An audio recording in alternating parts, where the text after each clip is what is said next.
Recently, I discovered that nearly 70% of people were stripping the skin off their chicken before eating it. So I got the message and did the only logical thing. I took it off.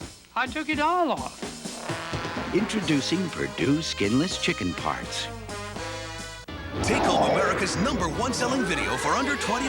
Yippee! Little Nemo, Adventures in Slumberland, a tale of monsters. Fool's Day, Mother Nature may have played a joke on us. We were told to prepare for the worst, but fortunately it hasn't happened. Even though March went out like a lamb and April came in like a lion. There was driving rain and rising waters, and in Wayne, hundreds of families left their homes again last night. But today, the water lines were lower than they were earlier this week, and Wayne wasn't the only area to escape major flooding. Brenda Flanagan is live in Sayreville, where a lot of people are breathing a giant sigh of relief today. Brenda? Well, Sarah, I am on a canal here that runs into the Raritan River, and as you can see, the river is pretty much within its banks right now, and the houses along it look to be pretty safe. However, there are still some neighborhoods in this area where people remain very nervous whenever they hear a weather report with the word flooding. Along Weber Street, it's damp but passable today. A few lawns are somewhat soggy. Still, residents remember how fast floodwaters rose during last December's great nor'easter. We felt fortunate the past 2 storms, because after December the 11th, we're expecting it all the time. And then with the weather report saying beach erosion, coastal flooding, and we're not on the coast, but we're close to it. So every time a storm comes through, you sort of sit tight and heave a big sigh of relief when it's done. That's right. For now, sump pump lines dribble out excess water, keeping basements clear. Now, the key in this area is wind and rain. Residents fear that if they get a heavy downpour and a sustained wind, that maybe the waters might back up into their streets and basements, and they're hoping that won't happen. I'm Brenda Flanagan reporting live from Sayreville. Back to you, Sarah. All right, thank you very much, Brenda. Now we want to go to Lloyd to see how long the wet weather is going to last. First question, Lloyd, what happened? Well, what happened is we had over 1.5 inches of rain. We predicted it yesterday. We have high winds. Fortunately, it's getting colder, and that might be easing the flooding situation just a little bit. Now, we have numerous flood warnings still in effect for the rivers in northern New Jersey. Here they are. Take a look at this graphic.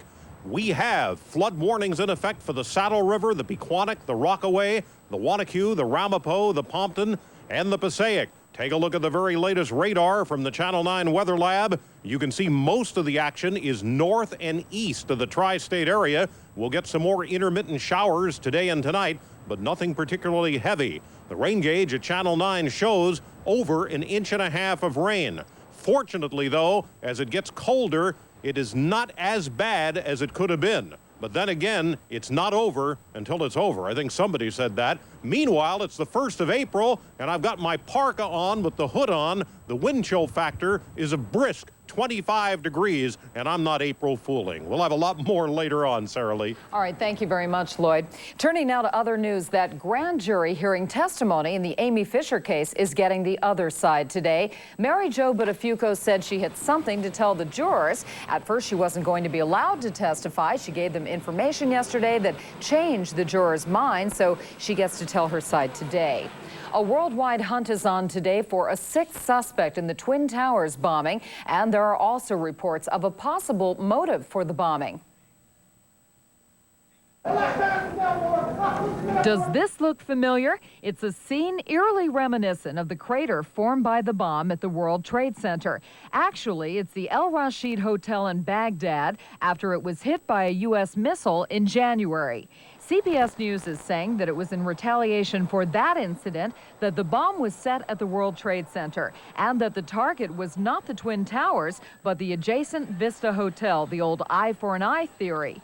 Meanwhile, more information is coming out on the new suspect. He's identified as an Iraqi, 25-year-old Ramzi Ahmed Youssef. He came to the U.S. via Pakistan back in September. He reportedly did not have a visa and asked for political asylum. He failed to show up for a hearing on his request last week. Youssef once lived in the same Jersey City apartment building as the first suspect arrested, Mohammed Salameh. And authorities say Youssef is the last member of the local group of conspirators in the bombing. Was it an accident or was it something more sinister? An autopsy today may help determine how actor Brandon Lee was killed. Brenda Blackman reports.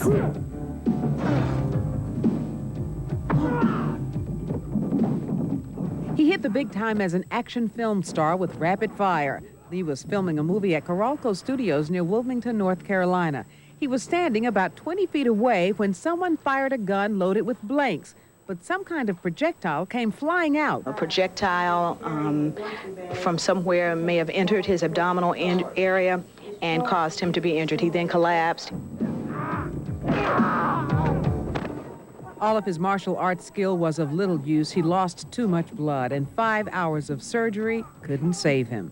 The fact that he came in with a very low blood pressure and his abdomen already starting to swell and that sort of thing indicated that there had been most likely some sort of major vascular injury and already was experiencing significant blood loss. Mr. Lee was placed in the medical center's trauma neurointensive care unit shortly after 7:00 a.m. There, his condition progressively deteriorated. Mr. Lee's heart stopped, and efforts to resuscitate him were unsuccessful. There is an eerie side to this tragedy. The movie he was shooting was called The Crow.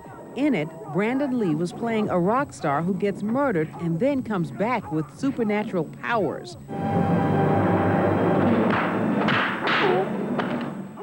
His death brings back memories of his father. Bruce Lee established the martial arts film genre. In movies such as Enter the Dragon, he became big box office until he suddenly died about 20 years ago at the age of 32. Bruce Lee's death is still a mystery. And today, his son's death has people wondering whether this was really just an accident. Could it have been more? A setup, some kind of vendetta, or martial arts curse? I've heard probably just as many rumors as y'all have heard. At this time, it's still under investigation, and it is being classified as an accidental shooting. Brenda Blackman, Channel 9 News. Erotic funerals. We can't imagine it happening here, but who knows? It's the big thing right now in Taiwan among the rich. Funeral processions featuring bikini-clad dancers and women in see-through gowns. For $400, the deceased is accompanied toward the great beyond by a stripper. Some ending, huh?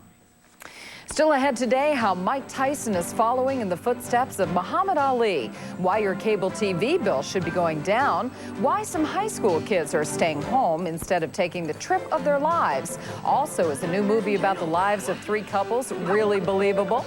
And wait till you hear who Bruce Hornsby picked to direct his latest video. I predicted a boom, think this is it.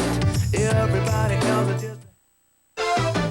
Trouble in the skies over Alaska for a Boeing 747. The plane was about 1,800 feet off the ground when its left engine and part of the wing flap fell off. The bulk of the debris just missed an apartment building. Some pieces fell on houses and into the streets. No one was hurt, and the plane managed to land safely. A team of investigators has been sent in to inspect the plane. Boeing has had similar accidents 4 other times in the last 18 months.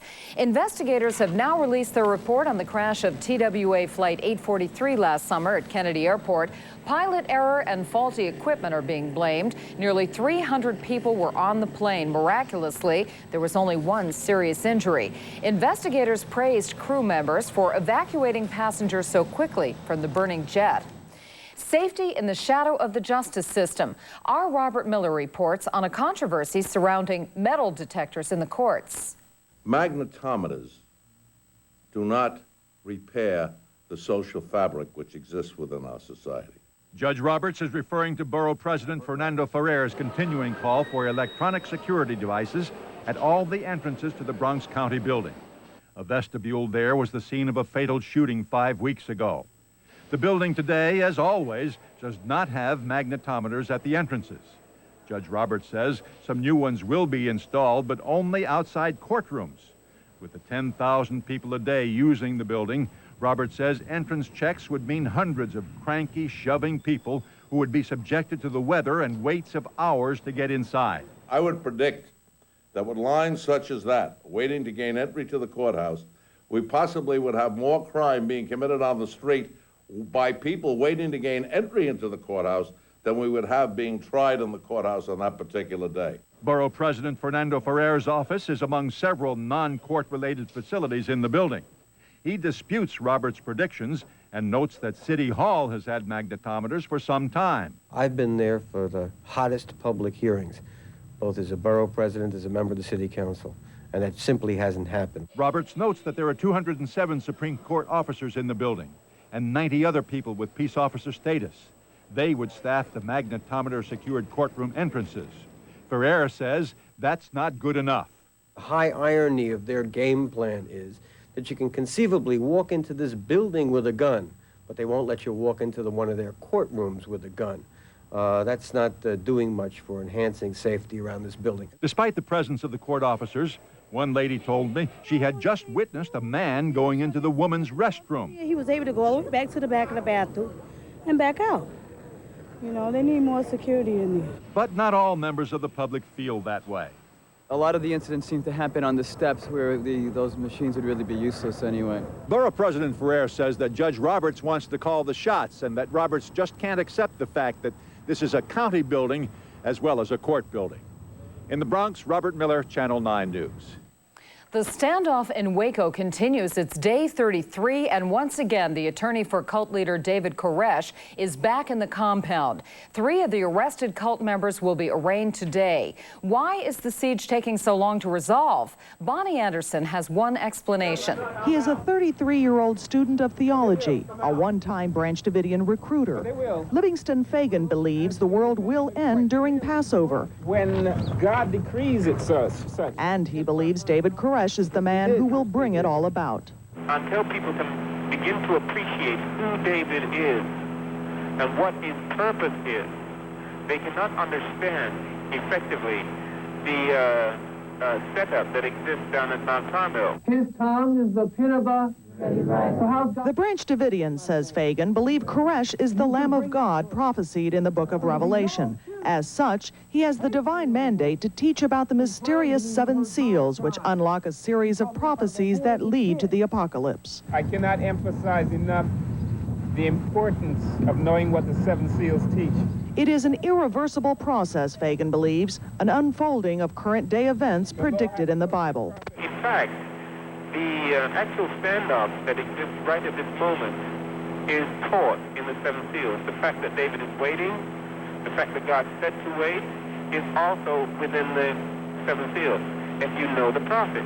Patience, Fagan adds, is a virtue the Branch Davidians have learned, one he believes the FBI could profit from. The Branch Davidians believe the answer to many questions will come during Passover, and that Koresh will not lead his flock out of Mount Carmel before then. We're glad to be anywhere in the Lord. Like Fagan, other Branch Davidians who have left the compound say it is with a sense of privilege and honor that they participate in this standoff. The Branch Davidians, Fagan adds, believe they're playing an important role in events leading to the end of this world and the beginning of a new, purer one. They say their physical bodies might die, but if they're true to the teachings of David Koresh, their souls will live forever. Bonnie Anderson, near Waco, Texas. It seems Mike Tyson is following in the footsteps of another heavyweight champ, Muhammad Ali. There are reports today that the former heavyweight champ has taken a new name. The New York Post says Tyson has converted to the Muslim religion, and his new name will be Malik, that's Mike in Islam, Malik Abdul Aziz. Still ahead, Lloyd's wet weather forecast. Also, can you get sick from a communion cup? Are you taking the right medicine for your blood pressure problems? Plus, are your children being allowed to borrow a sexy song that they're not allowed to buy?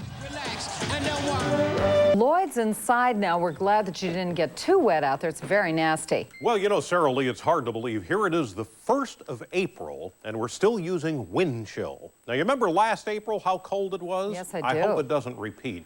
It is miserable out there, and I'm not April fooling you. Let me show you the current conditions. Check it out. We have light rain and drizzle, 43 degrees, almost 100% humidity, and with that east wind, it really feels raw out there. The wind chill factor, 25 degrees, and the barometer falling at 29.66. Hard for the crocus to do much this time of the year with this kind of weather. Tell you what, everybody, good afternoon. Happy to have you aboard today. How about a Lloyd Lindsay Young? Hello, East Millstone. Harriet Nuevis is 101 today. Way to go, Harriet. All right, down to the weather. Here is the major part of the storm that is well east of our area.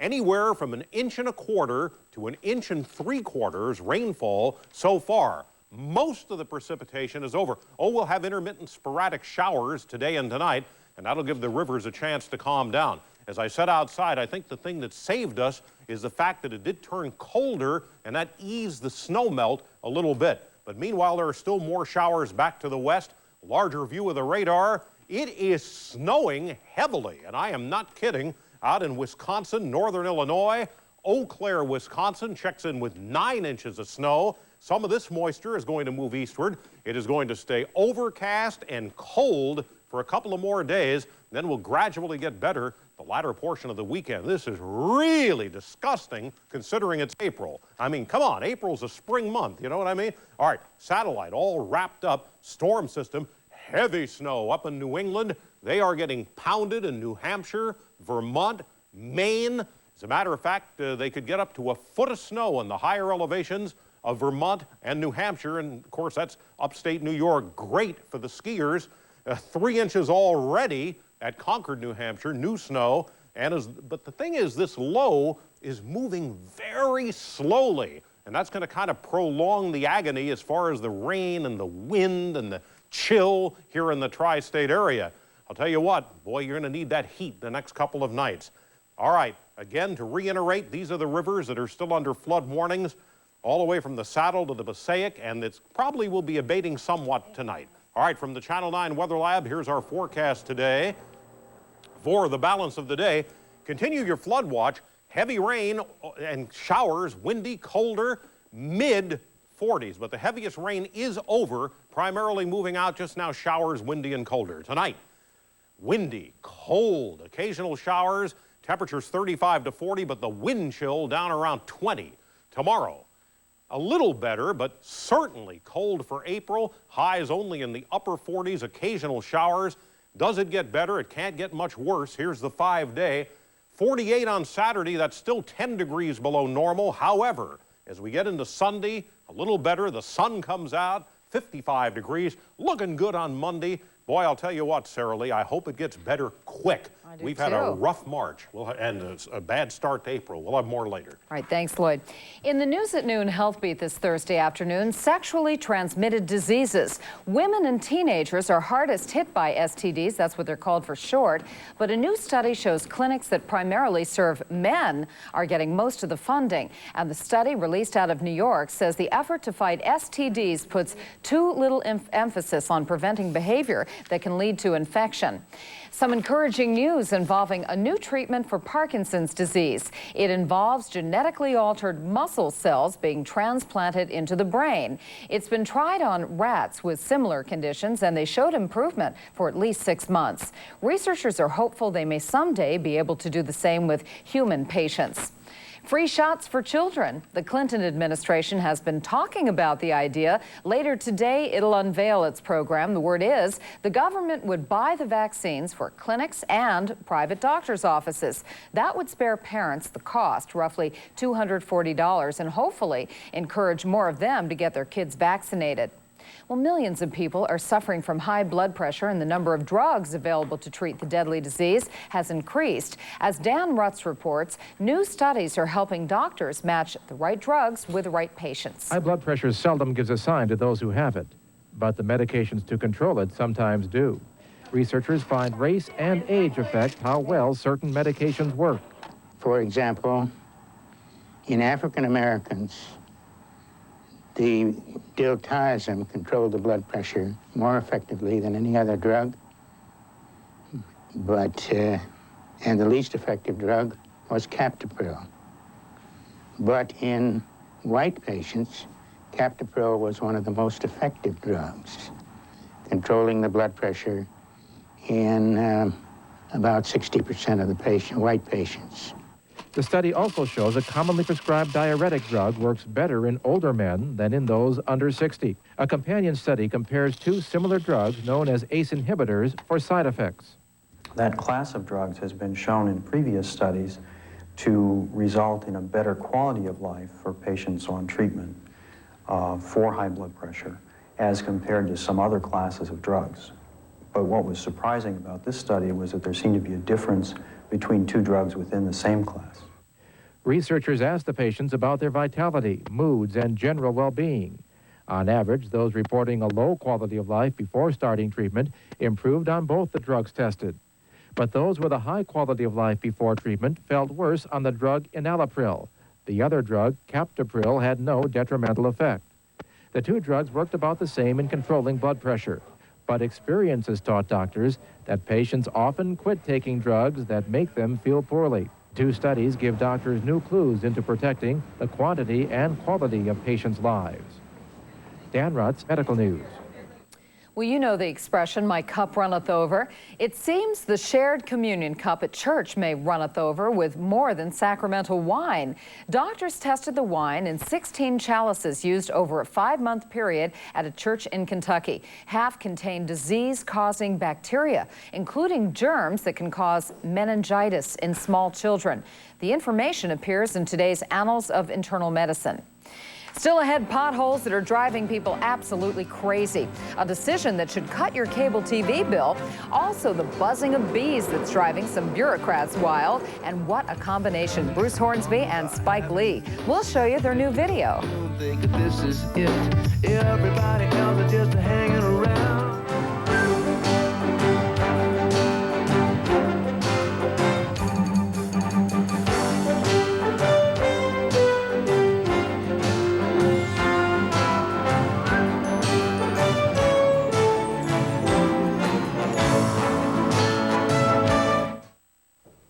If you've been hurt in an accident, you need a lawyer. Our lawyers can help you get money. Money for your injuries and money for your pain and suffering. Call the Lawyers Group at 1-800-677-2020. Speak with a lawyer near you for free. Your lawyer gets paid only if you collect money. If you've been injured, call the Lawyers Group. Call toll-free 1-800-677-2020. We help injured people. Call 1-800-677-2020. Whatever reasons you had for not getting cable TV, starting now, you just ran out of them.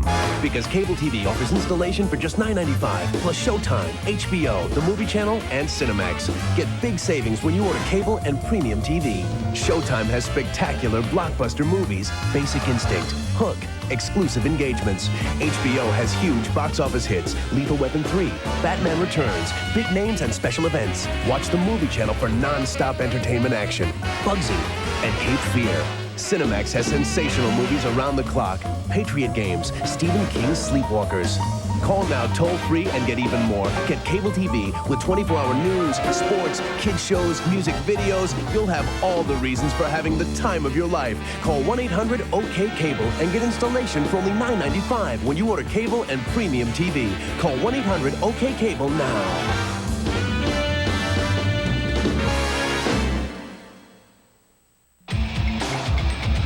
Our stock looks great when it's down. Our patterns are very predictable. And our chances for appreciation virtually guaranteed. No wonder people find an investment in this floor far more attractive than one in this floor. See how far your money can go at ABC Carpet & Home. Save 50% off list during the Karistan ABC sale. We have this breaking story just in from Los Angeles. There's been a surprise in the Rodney King beating case. Lawyers for the last two defendants caught the federal court off guard today by resting their cases without calling any further witnesses. The attorneys for the other two defendants had rested earlier. Prosecutors are expected to call some rebuttal witnesses, but the unexpected defense move means that the trial is going to end early. Good news for cable subscribers today. You'll soon pay less for your cable service. The FCC voted to cut the cost of basic cable by at least 10%. The regulations also keep a tight rein on future increases. Cops on the beat. They're fighting crime and an image problem caused by clashing cultures. Chris O'Donoghue reports on efforts to make things better.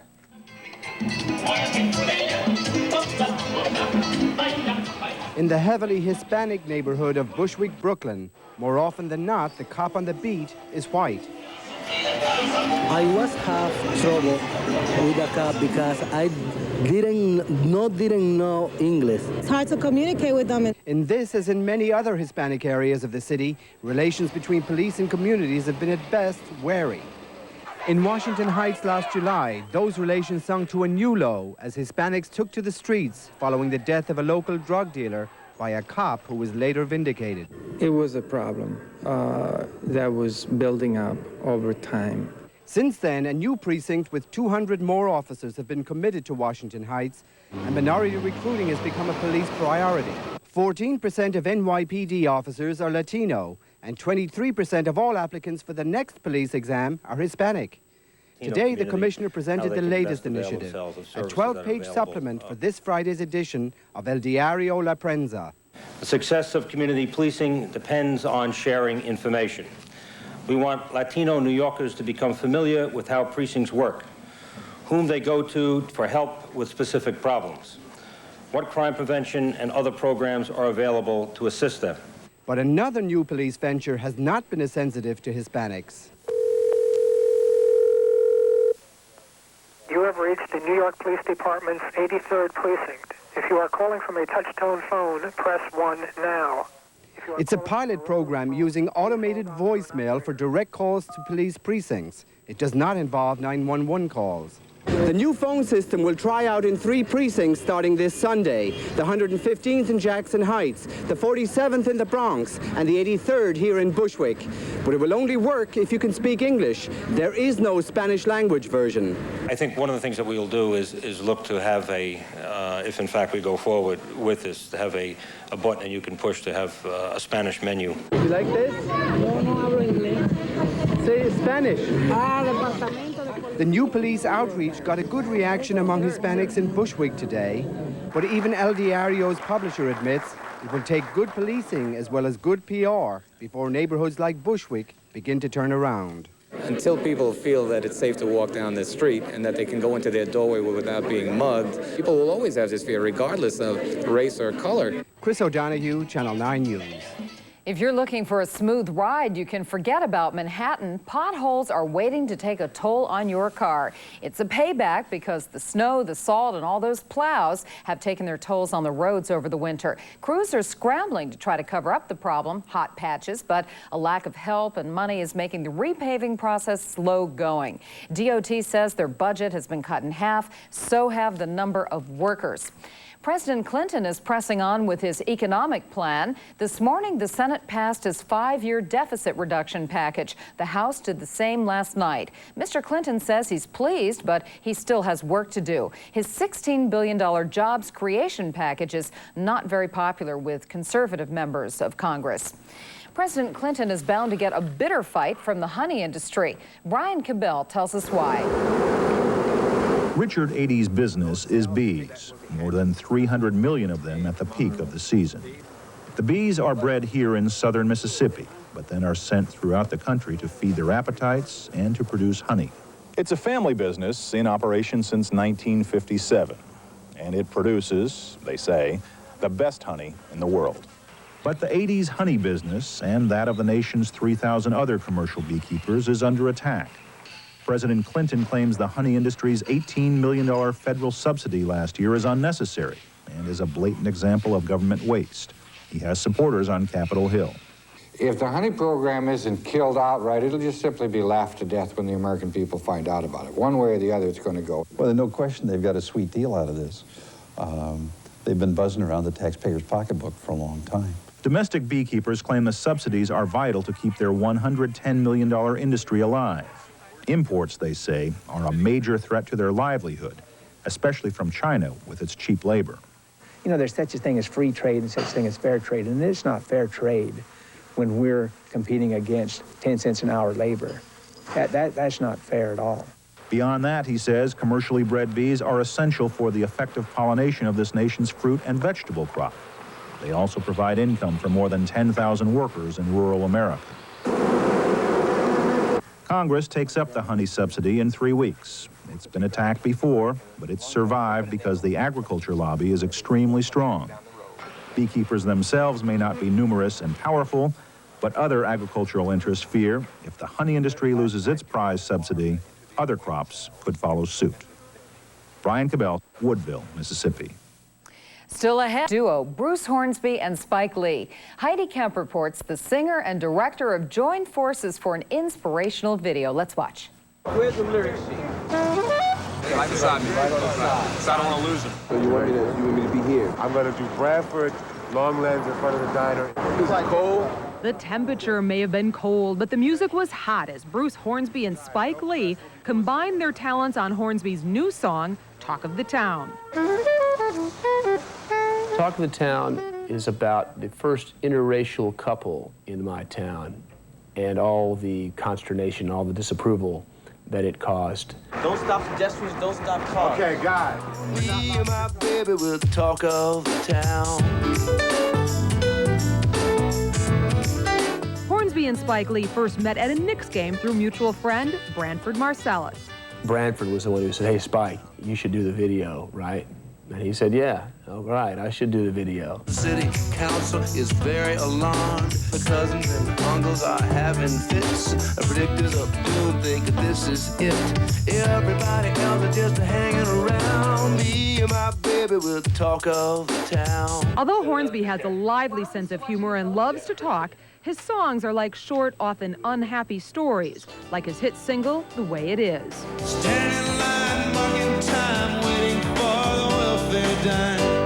'Cause they can't buy a job. Most of the situations Hornsby sings about come from his real-life experiences in a small Virginia town. There are lots of people in my town who go out and get the records when they first come out and comb the lyric sheets to see if they can find people they know, see if they can figure out who's who. Probably not the first, or surely not the last. I shouldn't throw stones out from your house of glass. Hornsby's Harbor Lights album is very different from his others. This time, instead of a band, he's invited musicians like Branford Marsalis, Jerry Garcia, Phil Collins, and Bonnie Raitt to accompany him. Why did you decide to invite so many different people to help you out this time?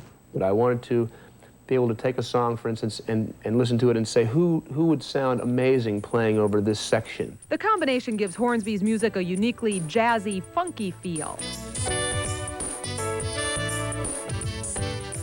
As for his collaboration with Spike Lee, I never worked with the same director twice. Not that I didn't like some of them, but I just never did. But I would definitely enjoy working with Spike again. In Manhattan, Heidi Kemp, Channel 9 News. Some names we're taking note of this Thursday afternoon. Soap opera star Susan Lucci. The lottery slogan says you gotta be in it to win it, and Susan is in it again. The star of All My Children has been nominated again for a Daytime Emmy, and the third time, as you recall, was not the charm. In fact, Lucci's been nominated 14 times and is yet to walk away with a win as Best Actress. Can you believe that? Well, actress Marlo Thomas says her father, the late Danny Thomas, and her mother were always open about their sexuality. She says they did a lot of hugging and kissing in front of the kids. Still, she says she grew up with some misconceptions about sex. Fortunately for Marlo, her mom set her straight. A California appeals court says the late Rock Hudson's insurance policy doesn't cover damages a jury awarded to Hudson's lover. Mark Christian sued shortly before Hudson's death from AIDS in 1985, claiming Hudson had kept his infection a secret. A jury agreed and awarded Christian millions of dollars. Well, the newest relationship film is something called Married to It. Pat Collins tells us if it's a marriage made at the box office. Married to It was scheduled to open 2 years ago, but when its movie company ran into financial trouble, the movie was kept on the shelf, and it should have stayed on the shelf, where the mice could have gobbled the negative. I just immediately assumed that anyone that was even alive in the 60s went to Woodstock and wore love beads. Oh, John went to Woodstock. You know a movie is in trouble when the characters talk about Woodstock, when Sybil Shepherd is in the cast, and when cheese puffs are considered a punchline. Cheese puffs. Those cheese puffs are no match for Miss Shepherd's hammy acting. She's the rich witch second wife, married to Ron Silver. I think you married me for this car. Legs first, then mind, then car. The other couples are the plastic yuppies, played by Mary Stuart Masterson and Robert Sean Leonard, and the middle-aged hippies, played by Beau Bridges and Stockard Channing. John and I met in jail. What? End of story. Not for 1 New York minute do I believe these 3 couples could be good friends. The contrived common denominator is a connection to a private school in Manhattan. There's more bonding here than in a case of crazy glue, and it's just as toxic. You see anything good? No, but I think I see the script in there. The dumpster would be a good place for it. You think I exaggerate? Listen to this. You know, this may sound corny. Everything you say sounds corny. Mr. Silver and some of his colleagues tried desperately to save this disaster, but married to it is the Titanic of relationship movies. Ever heard of Noah's Ark? Ever heard of the Titanic? There is only one thing that could make this movie worse than it is, and that's if the cast sang feelings at the end of the movie. I'm feeling like a D-, and because there are enough sexy feelings, it has an R. Married to It should be granted a quickie divorce at the box office. I'm Pat Collins, Channel 9 News. The greatest hits of 2 Live Crew are 2 Live.